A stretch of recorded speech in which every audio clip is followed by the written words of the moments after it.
हाय दोस्तों, आप सभी का स्वागत है मेरे यूट्यूब चैनल भोजपुरी परिवार में। तो आप सब कैसे हो दोस्तों? उम्मीद करती हूँ कि आप सब अच्छे होंगे, स्वस्थ होंगे। और प्लीज़ दोस्तों, अगर आप सब ने अभी तक मेरे चैनल को सब्सक्राइब नहीं किया है तो प्लीज़ जाके सब्सक्राइब कर लीजिए और लाइक कर दीजिए, क्योंकि दोस्तों मेरा चैनल अभी नया है तो ज़्यादा ना तो व्यू आ रहे हैं और ना ही लाइक्स आ रहे हैं और ना ही कोई सब्सक्राइबर है। तो इसलिए दोस्तों आप सबसे रिक्वेस्ट है कि आप सब मेरे चैनल को सब्सक्राइब कर लीजिए। और मैं आपको सुनाने वाली हूँ एक सैड सॉन्ग। जितना रोआ ताड़ू हमके जगावे खातिर, जितना रोआ ताड़ू हमके जगावे खातिर, काश तनिका सरोले हो तू पावे खातिर, काश तनिका सरोले हो तू पावे खातिर।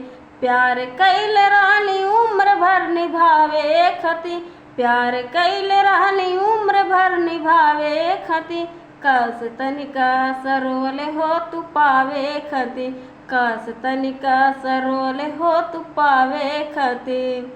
तारा जिंदगी से लागोरी हट गई हो, रेलगड़िए के नीचे आके काट गई हो। तारा जिंदगी से लागोरी हट गई हो, रेलगड़िए के नीचे आके काट गई हो।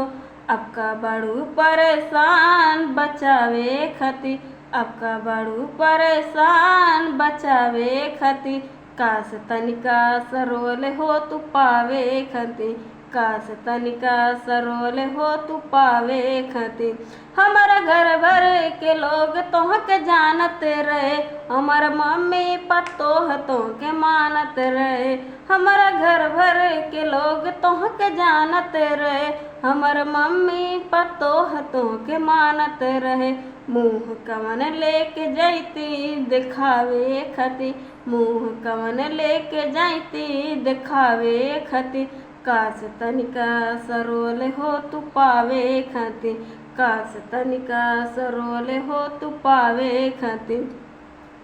कवन कामी रहे सिंकू शेषनाथ में, शादी कैली हलू अमरजीतवा के साथ में।